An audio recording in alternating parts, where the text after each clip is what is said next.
Hello बच्चों, कैसे हैं आप सब। आई होप आप सब अच्छे होंगे। आपकी पढ़ाई बहुत ही जबरदस्त चल रही होगी।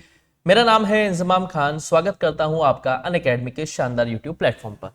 जैसा कि बच्चों आपको पता है, आप स्क्रीन पे देख पा रहे होंगे कि आज हम क्या चैप्टर स्टार्ट करने वाले हैं। आज हम इकोनॉमिक्स, आज हम किसका स्टार्ट करने वाले हैं बेटा? आज हम इकोनॉमिक्स का सेकंड चैप्टर, जिसका नाम है सेक्टर्स ऑफ इंडियन इकोनॉमी, उसका लेक्चर 1 आज हम स्टार्ट करने वाले हैं बाय इंजमाम सर, यानी कि स्वयं मेरे द्वारा। आज हम स्टार्ट करेंगे बेटा। पहला चैप्टर जो था डेवलपमेंट, वो हमने बहुत ही शानदार तरीके से पढ़ा। आज जो हम सेकंड चैप्टर स्टार्ट करने वाले हैं, जिसका फर्स्ट लेक्चर है बेटा सेक्टर्स ऑफ इंडियन इकोनॉमी, उसे हम समझने की कोशिश करेंगे। सबसे पहले आप ये समझिए बेटा कि इकोनॉमी जो होती है, या हम बात करें कि टू टाइप्स ऑफ एक्टिविटीज होती है बेटा इकोनॉमी के अंदर। कितने टाइप की एक्टिविटीज होती है बेटा? टू टाइप की एक्टिविटीज होती है। एक होती है बेटा आपके इकोनॉमिक एक्टिविटीज, ठीक, और एक होती है बेटा आपके नॉन इकोनॉमिक एक्टिविटीज। ठीक, दो तरीके की एक्टिविटीज होती है। एक होती है आपके बेटा इकोनॉमिक एक्टिविटीज और एक होती है आपकी नॉन इकोनॉमिक एक्टिविटीज।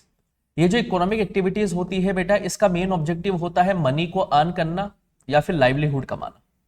मनी या फिर लाइवलीहुड को अर्न करना इसका मेन ऑब्जेक्टिव होता है। ठीक, और ये जो नॉन इकोनॉमिक एक्टिविटीज होती है बेटा, इसका मेन ऑब्जेक्टिव होता है लव या फिर अफेक्शन। लव या फिर अफेक्शन। समझ में आया? नहीं आया? वापस। हर वो चीज जो आप पैसा कमाने के उद्देश्य से या घर चलाने के उद्देश्य से खरीदते हैं या करते हैं, वो क्या कहलाती है बेटा? इकोनॉमिक एक्टिविटीज कहलाती है। फॉर एग्जाम्पल, मैंने बेटा 100 रुपए के 1 किलो एप्पल खरीदे और उसे मैंने 150 रुपए में किसी और को सेल कर दिए। 100 रुपए में मैंने खरीदे और 150 रुपए में मैंने किसी और को सेल कर दिया, यानी कि मैंने 50 रुपए कमाए। इस 50 रुपए से मेरा घर चलेगा। तो ये कौन सी एक्टिविटी है बेटा? इकोनॉमिक एक्टिविटीज है। नॉन इकोनॉमिक क्या है बेटा? 100 रुपए के मैंने 1 किलो एप्पल खरीदे बेटा, है ना, 1 kg मैंने एप्पल परचेस किए 100 रुपए के, और वो मैंने किसी बैगर को या किसी को फ्री में दे दिए, दान में दे दिए, है ना। 100 रुपए मैंने लगाए तो मैंने फ्री में दे दिए। क्यों दे दिए बेटा? लव में या फिर अफेक्शन में दे दिए, यानी कि यहाँ पे मेरा कोई ऑब्जेक्टिव नहीं था पैसा कमाने का, लाइवलीहुड को अर्न करने का। तो ये कौन सी एक्टिविटीज हो जाएगी बेटा? नॉन इकोनॉमिक एक्टिविटीज हो जाएगी। क्लियर है बेटा? यहां तक चीज समझ में आई? अब आगे चलते देखिए सेक्टर्स ऑफ इकोनॉमिक एक्टिविटीज। अब इतने इमेजेस को देखिए बेटा। ये एक अंकल है जो ईंट के भट्टे पे काम कर रहे हैं, यानी कि ईंट का प्रोडक्शन कर रहे हैं। ये एक आंटी है जो कपड़े दिखा रही है बेटा, ठीक है, वूलन कपड़े दिखा रही है। ये भैया है जो पेपर को सेल कर रहे हैं।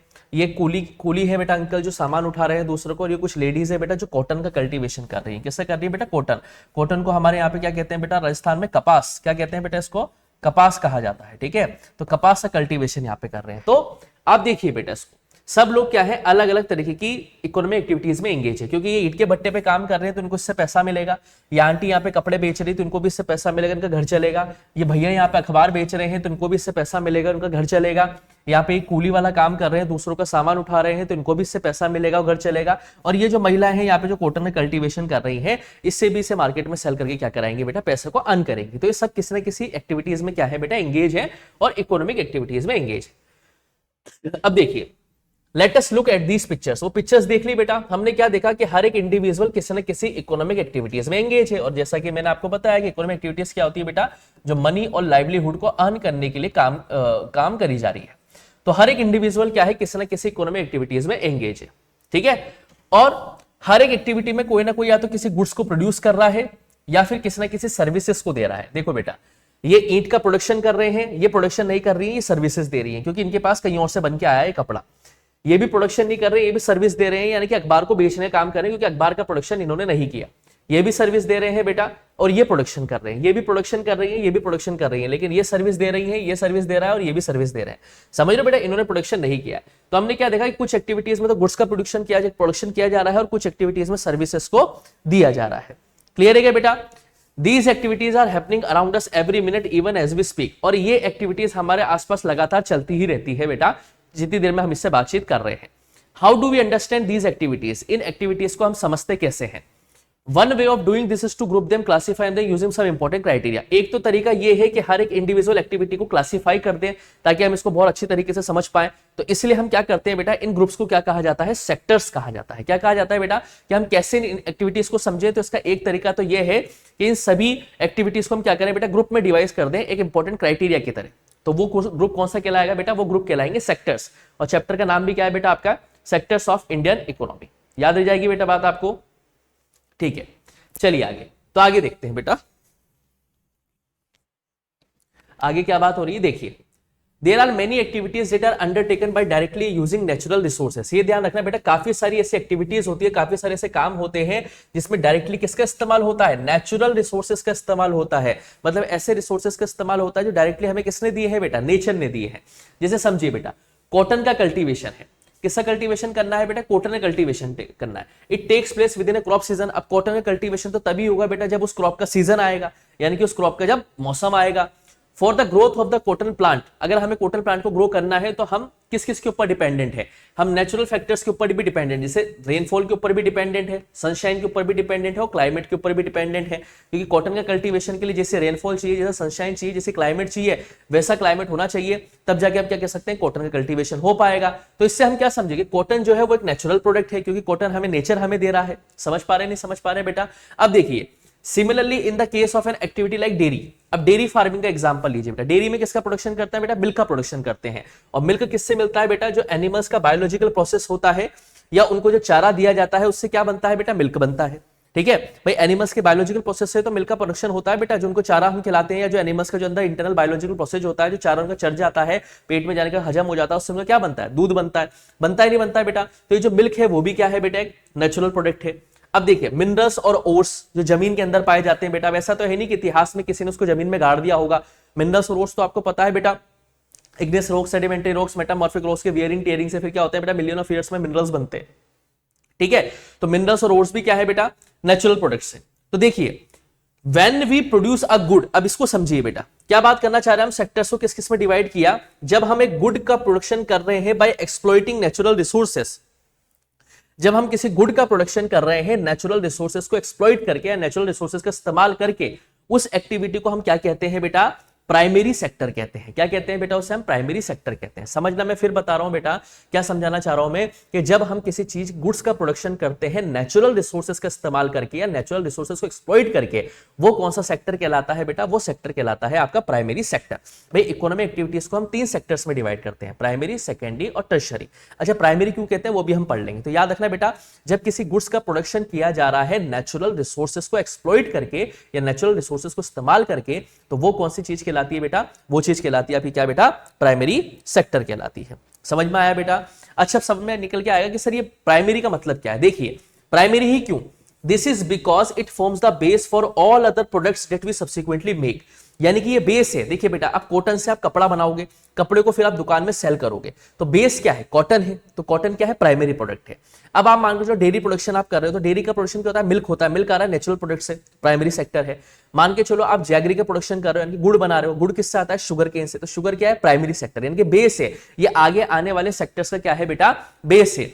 Since most of the natural products we get are from agriculture, तो जितने भी हमें नेचुरल प्रोडक्ट्स मिलते हैं वो तो एग्रीकल्चर से मिलते हैं, डेयरी से मिलते हैं, फिशिंग से मिलते हैं, फॉरेस्ट्री से मिलते हैं, और इसीलिए इस सेक्टर को हम एग्रीकल्चर सेक्टर और रिलेटेड सेक्टर भी कहते हैं। याद रखना बेटा, क्योंकि प्राइमरी सेक्टर से ही सेकेंडरी और टर्शरी सेक्टर रिलेटेड है। क्योंकि अगर हम फैब्रिक बना रहे हैं तो उसके लिए कॉटन की रिक्वायरमेंट होगी, जैगरी बना रहे हैं तो शुगर केन की रिक्वायरमेंट होगी, स्टील बना रहे हैं तो आयरन ओर की रिक्वायरमेंट होगी, और ये सारी चीजें हमें नेचर से मिलती है, इसीलिए इसे हम प्राइमरी सेक्टर भी कहते हैं। और सारी चीजें हमें एग्रीकल्चर से मिलती है मोस्टली, तो इसे हम एग्रीकल्चर सेक्टर और रिलेटेड सेक्टर के नाम से भी जानते हैं। क्लियर है क्या बेटा, सभी को समझ में आया यहां तक।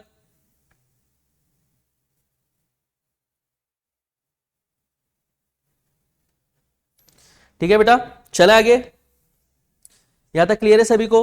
चलिए आगे देखते हैं। अब ये था प्राइमरी सेक्टर, ठीक है, आगे देखते हैं। देखिए क्या लिखा हुआ, अब आएगा सेकेंडरी सेक्टर। देखिए अब आया प्राइमरी सेक्टर के बाद कौन सा सेक्टर आया, सेकेंडरी सेक्टर। देखिए सेकेंडरी सेक्टर के अंदर वो एक्टिविटीज आती है जिसमें नेचुरल प्रोडक्ट्स को चेंज किया जाता है अदर फॉर्म्स में। याद रखना है, सेकेंडरी सेक्टर के अंदर कौन सी चीज आती है बेटा, जिसमें नेचुरल प्रोडक्ट्स को बदला जाता है, उसकी फॉर्म्स को बदला जाता है, किसकी मदद से, मैन्युफैक्चरिंग की मदद से, इंडस्ट्रियल एक्टिविटी की मदद से। इसीलिए इसे हम इंडस्ट्रियल सेक्टर भी कहते हैं। याद रखना है बेटा, सेकेंडरी सेक्टर के अंदर हम क्या करते हैं बेटा, जो नेचुरल प्रोडक्ट्स हमने जो प्राइमरी सेक्टर से लिए हैं उसके फॉर्म्स को, यानी कि उसके फॉर्म में हम क्या करते हैं, बदलाव करते हैं with the use of manufacturing.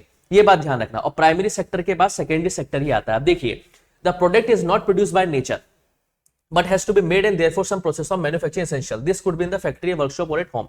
अब जो फाइनल प्रोडक्ट होता है बेटा, वो नेचर ने हमें नहीं दिया है, बल्कि उसके लिए हमें इंडस्ट्री की या मशीन्स की मैन्युफैक्चरिंग की जरूरत पड़ती है। जैसे मान के चलिए बेटा, हमें कपड़ा बनाना है। क्या बनाना है बेटा, कपड़ा बनाना है, फैब्रिक बनाना है। फैब्रिक किससे बनेगा बेटा, कॉटन फाइबर से बनेगा। अब कॉटन तो हमें प्लांट दे देगा, तो ये तो हो गया प्राइमरी सेक्टर, लेकिन हमें उसे स्पिन भी करना पड़ेगा और फिर क्लॉथ को बुनना भी पड़ेगा। समझ में आ गई? ये चीजें कहां पे होगी? सेकेंडरी सेक्टर में। अब देखिए शुगर केन अगर हम एज अ रॉ मटेरियल देते हैं तो शुगर केन भी प्राइमरी सेक्टर है, लेकिन इससे अगर हमें शुगर और गुड़ बनाना है तो वो कहां बनेगा? मैन्युफैक्चरिंग के जरिए बनेगा, तो वो कौन सा हो जाएगा? इंडस्ट्री सेक्टर हो जाएगा। अब समझिए मिट्टी हमें कहां से मिलती है बेटा? ईंटें बनाने के लिए वो हमें नेचर से मिलती है, लेकिन ईंटें बनाने के लिए हमें सेकेंडरी सेक्टर मशीनों से गुजारना पड़ेगा, फिर उससे मकान और बड़ी बड़ी बिल्डिंग्स बनेगी, तो वो भी क्या हो जाएंगे बेटा? मैन्युफैक्चरिंग सेक्टर हो जाएंगे। तो इसीलिए इस सेक्टर को हम क्या कहते हैं बेटा? इस सेक्टर को हम डिफरेंट डिफरेंट इंडस्ट्रीज से लिंक करते हैं, क्योंकि इसके अंदर मैन्युफैक्चरिंग शब्द जुड़ा हुआ है बेटा, इसलिए हम इस सेकेंडरी सेक्टर को इंडस्ट्रियल सेक्टर के नाम से भी जानते हैं और मैन्युफैक्चरिंग सेक्टर के नाम से भी जानते हैं। क्लियर है बेटा? तो याद रखना प्राइमरी सेक्टर से तो रॉ मटेरियल लिया जाएगा, फिर उसके नेचुरल फॉर्म को बदला जाएगा with the help of manufacturing. वो सेक्टर कौन सा कहलाएगा बेटा? सेकेंडरी सेक्टर कहलाएगा। क्लियर है बच्चों आपको यहां तक? ठीक है, समझ में आ रहा है बेटा यहां तक?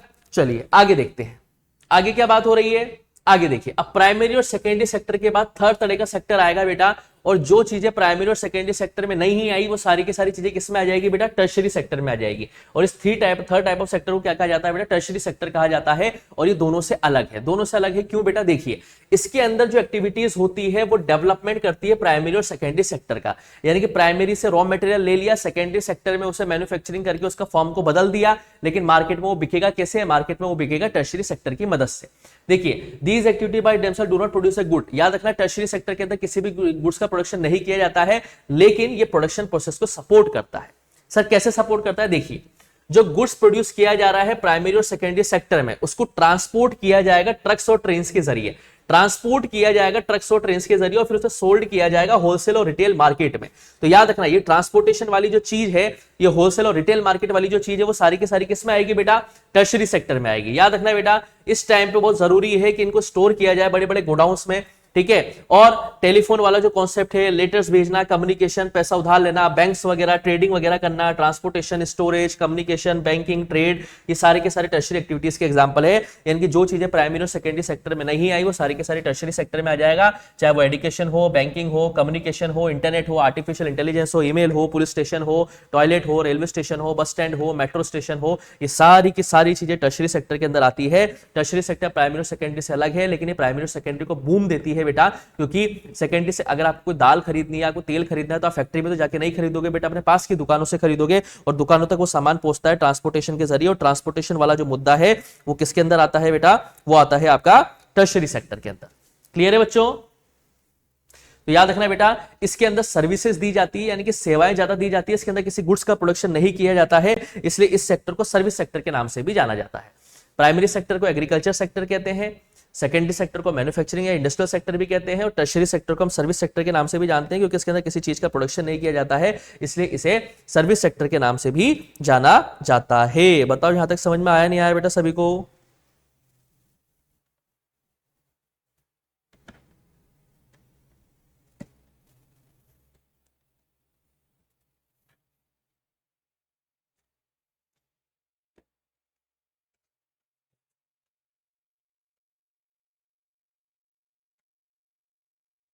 क्लियर है बेटा? चलिए आगे चलते हैं। आगे देखिए बेटा, आगे क्या है? Service sector also include some essential services. अब देखिए सर्विस सेक्टर के अंदर कुछ ऐसे एसेंशियल सर्विसेज भी होती है जो प्रोडक्शन ऑफ गुड्स से रिलेटेड नहीं है, जैसे टीचर्स, जैसे मैं आपको पढ़ा रहा हूं, ये भी सर्विस सेक्टर है, डॉक्टर्स, ठीक है, और वॉशरमैन जो गाड़ियां वगैरह धोते हैं, barbers, cobblers, lawyers and people to do administrative and है ना, अकाउंटिंग वर्क्स, अभी एटीएम, ये सारी चीजें मैं बता चुका हूं कि सारी के सारी टर्शरी सेक्टर के अंदर ही आती है। क्लियर है बेटा? जैसे ये देख लीजिए, प्राइमरी को एग्रीकल्चर सेक्टर क्यों कहते हैं बेटा? क्योंकि ये नेचुरल गुड्स में आते हैं। सेकेंडरी और इंडस्ट्रियल सेक्टर को इसलिए कहते हैं क्योंकि यहाँ पे फाइनल गुड्स में से कन्वर्ट किया जाता है। फिर टर्शरी सेक्टर में सेवाएं आ गई, ट्रांसपोर्टेशन आ गया, ये बूथ आ गया, है ना, ये इंटरनेट वगैरह, ये सब चीजें आ गई। तो ये एक दूसरे से क्या है बेटा? इंटरकनेक्टेड है। ये बात ध्यान रखना बेटा, ये एक दूसरे से क्या है बेटा? इंटरकनेक्टेड है। ठीक है बेटा, ये बात ध्यान रखना, प्राइमरी सेक्टर, सेकेंडरी सेक्टर और टर्शरी सेक्टर। चलिए आगे देखते हैं। अब कंपेयरिंग द थ्री सेक्टर्स, तीनों सेक्टर्स को कंपेयर किया जाए। क्या किया जाए बेटा? तीनों सेक्टर्स को कंपेयर किया जाए कि तीनों सेक्टर्स में सबसे ज्यादा बड़ा कौन है और सबसे ज्यादा प्रोडक्शन किस में हो रहा है। तीनों सेक्टर्स में क्या किया जाएगा बेटा? कंपैरिजन किया जाएगा। समझ में आ रहा है बेटा आप सभी को? चलिए देखते हैं। देखिए बेटा, प्राइमरी हो चाहे सेकेंडरी हो चाहे टर्शियरी सेक्टर्स हो, तीनों में क्या हो रही है बेटा, प्रोडक्शन एक्टिविटीज हो रही है और लार्ज नंबर पे गुड्स एंड सर्विसेज का प्रोडक्शन किया जा रहा है। अब आप बोलोगे सर टर्शियरी सेक्टर में तो प्रोडक्शन होता ही नहीं ना, तो सर्विसेज तो बन रही है, सर्विसेज तो दी जा रही है ना बेटा। और हर एक सेक्टर में लार्ज नंबर ऑफ पीपल क्या कर रहे हैं बेटा, काम कर रहे हैं किसी ना किसी गुड्स एंड सर्विसेज का प्रोडक्शन करने के लिए। तो नेक्स्ट स्टेप ये आता है कि हम कैसे पता लगाएं कि कितने गुड्स एंड सर्विसेज का प्रोडक्शन हो रहा है हर एक सेक्टर में। हमें कैसे पता लगाएं कि प्राइमरी सेक्टर में कितने लोग एंगेज और कितने लोग प्रोडक्शन कर रहे हैं, सेकेंडरी सेक्टर में लोग कितने एंगेज और कितना प्रोडक्शन कर रहे हैं, और टर्शियरी सेक्टर में लोग कितने एंगेज और कितनी सर्विसेज दे रहे हैं, ये हम कैसे पता लगाएं। देखिए, इकोनॉमी के अंदर वन और मोर सेक्टर्स होते हैं जो डोमिनेंट होते हैं in terms of total production and employment. देखिए, किसी भी इकोनॉमी के अंदर एक या एक से ज्यादा सेक्टर जो है वो डोमिनेंट पोजीशन में हो सकते हैं एम्प्लॉयमेंट की कंट्रीब्यूशन में या जीडीपी की कंट्रीब्यूशन में, और अदर सेक्टर जो होंगे वो स्मॉल होंगे साइज में। लेकिन सवाल ये निकल के आता है कि हम कैसे काउंट करें डिफरेंट गुड्स एंड सर्विसेज का, जिससे कि हम पता लगा सकें कि हर एक सेक्टर के अंदर टोटल प्रोडक्शन कितना हुआ है। सवाल निकल के आता है कि हम कैसे पता लगाएं, हम कैसे पता लगा सकते हैं कि हर एक सेक्टर के अंदर कितना प्रोडक्शन हुआ है और कौन सा सेक्टर आगे है और कौन सा सेक्टर पीछे है, ये हम पता कैसे लगाएं। सवाल ये निकल के आता है कि हाउ डू वी काउंट, ठीक है, how do we calculate the total production of all in these three sectors, कि तीनों सेक्टर्स में सबसे ज्यादा प्रोडक्शन किस में हो रहा है, तो हम पता कैसे लगाएंगे। अब देखिए, thousands of goods and services का प्रोडक्शन हो रहा है बेटा, तो देखने में तो क्या लग रहा है बेटा, ये एक इंपॉसिबल टास्क है। क्या तीनों सेक्टर्स के अंदर ही थाउजेंड्स ऑफ गुड्स का प्रोडक्शन हो रहा है, तो ये तो इंपॉसिबल टास्क है, कैसे काउंट करेंगे। देखिए, not only would the task be enormous, you might also wonder how can add up cars and computers and nails and furnitures. अब समस्या भी यह है बेटा कि ऐसे प्रोडक्शन का मतलब भी ये नहीं है, प्रोडक्शन का मतलब ये है कि इतनी सारी जो चीजों का प्रोडक्शन है उसको हम ऐड कैसे करेंगे। तो इकोनॉमी ने यहाँ पे क्या, इकोनॉमिस्ट जो है बेटा, अर्थशास्त्री जो होते हैं, उन्होंने क्या सजेशन दिया कि गुड्स एंड सर्विसेज की जो वैल्यू है उन्हें ऐड किया जाए rather than quantity. For example समझो बेटा, एक फैक्ट्री के अंदर मान के चलिए 100 नेल्स का प्रोडक्शन हो रहा है, यानी कि 100 किलो का प्रोडक्शन हो रहा है, और एक फैक्ट्री के अंदर मान के चलिए 100 कार्स का प्रोडक्शन हो रहा है। अगर क्वांटिटी के ऊपर फोकस किया जाए तो इसमें और इसकी क्वांटिटी तो सेम है, तो क्वांटिटी को जोड़ के भी हम प्रोडक्शन निकाल सकते हैं। लेकिन 100 नेल्स तो मार्केट में 100 रुपए में मिल जाएगी, और 100 कार 100 रुपए में मिलेगी कि नहीं बेटा, एक कार 2 से 3 लाख रुपए की मिलेगी।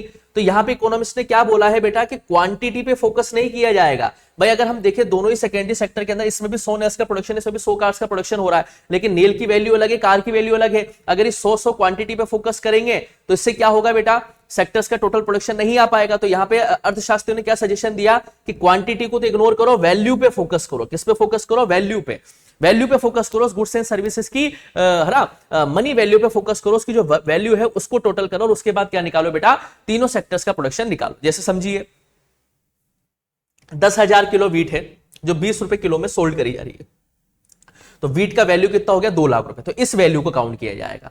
अब देखिए 5,000 कोकोनट जो है 15 रुपए पर कोकोनट में बेचे जा रहे हैं, तो टोटल कितना हो गया, 75,000 रुपए। तो इस वैल्यू पे फोकस किया जाएगा। ये 2 लाख लेना है, ये 75,000 लेना है। क्वांटिटी नहीं लेनी है कि 10,000 किलो है, ये 5,000 कोकोनट है, नहीं, क्वांटिटी नहीं लेनी है, वैल्यू लेनी है हमें गुड्स एंड सर्विसेज की। सिमिलरली इसी तरीके से अलग तीनों सेक्टर्स की गुड्स एंड सर्विसेज की वैल्यू को कैलकुलेट करो, और उसके बाद क्या कर दो बेटा, उसे ऐड कर दो, और ऐड करने से हमें पता चल जाएगा कि तीनों सेक्टर्स में कितना प्रोडक्शन हुआ है। क्लियर हुआ नहीं हुआ बेटा, समझ में आया बेटा।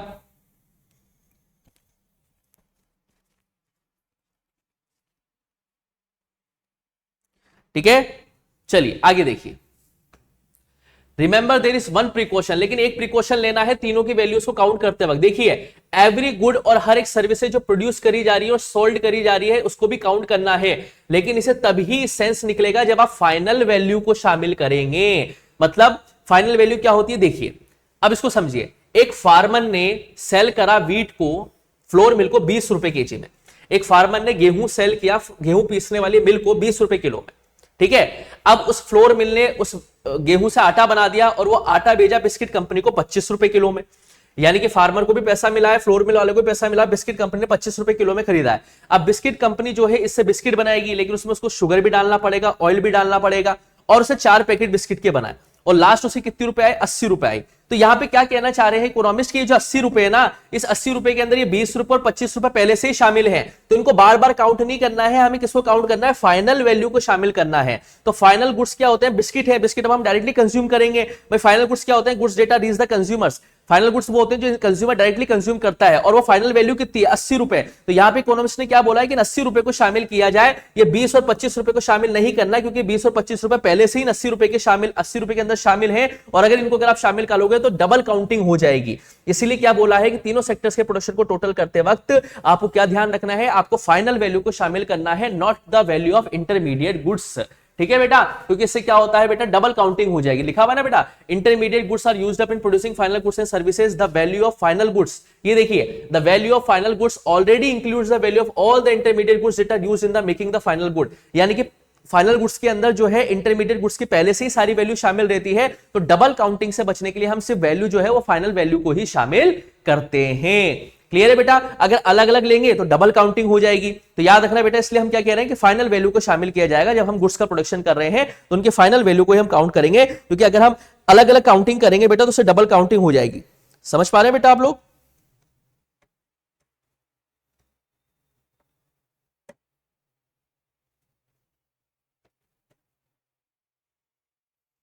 हो गया बेटा?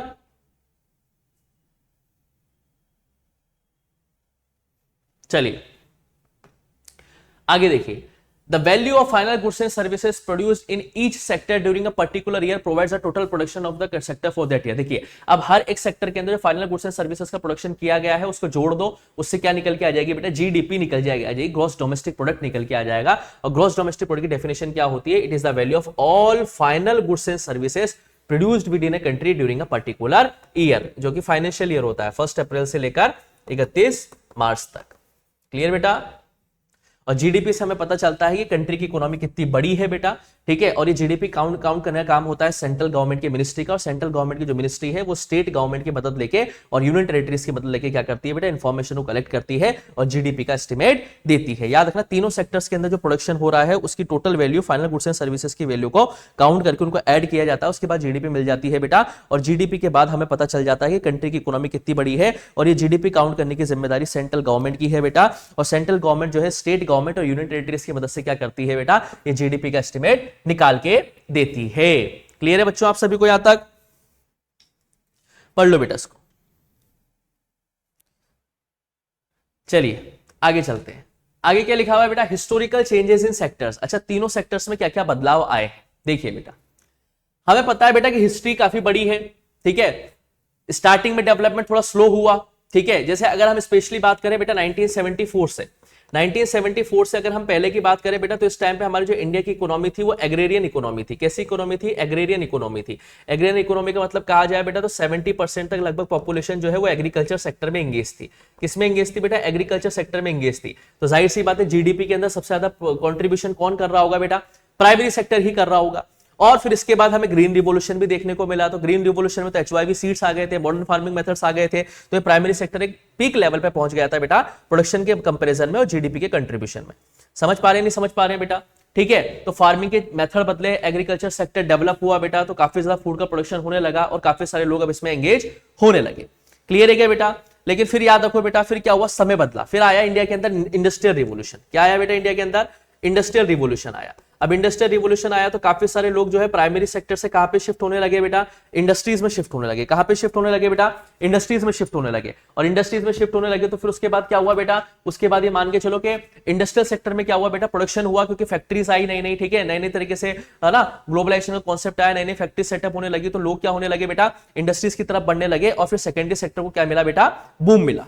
ठीक है, तो समय के साथ सेक्टर्स बदले हैं। 74 से पहले प्राइमरी सेक्टर चरम सीमा पे था जीडीपी कंट्रीब्यूशन में। फिर इंडस्ट्रियल रिवोल्यूशन आया तो उसके बाद इंडस्ट्रियल सेक्टर जो है चरम सीमा पे पहुंच गया बेटा। उसके बाद आपको याद होगा बेटा 1991 में आपको पता है बेटा एलपीजी का कॉन्सेप्ट आया था, लिबरलाइजेशन, प्राइवेटाइजेशन और ग्लोबलाइजेशन। और इस कॉन्सेप्ट के तहत बेटा इंटरनेशनल कंपनीज भी इंडिया में आने लग गई थी बेटा। और इस टाइम पे सर्विसेज से काफी ज्यादा डिमांड हो गई थी, लोग नई नई तरीके की सर्विसेज का डिमांड कर रहे थे। तो उसके बाद फिर टर्शरी सेक्टर क्या होने लग गया बेटा? डेवलप होने लग गया। और आज के कॉन्टेक्स्ट में भी देखा जाए टर्शरी सेक्टर सबसे ज्यादा डेवलप है बेटा तीनों सेक्टर्स में से ही, क्योंकि टर्शरी की सबसे ज्यादा डिमांड है। एजुकेशन, डॉक्टरी, lawyer, police station, bus stand, railway station, ये सब टर्शरी सेक्टर के अंदर ही आते हैं बेटा। तो हिस्टोरिकल चेंजेस क्या है बेटा तीनों सेक्टर्स में? समय समय के साथ क्या हुआ बेटा? तीनों सेक्टर से बदलाव हुए हैं। 74 से पहले प्राइमरी सेक्टर एक चरम सीमा पे था।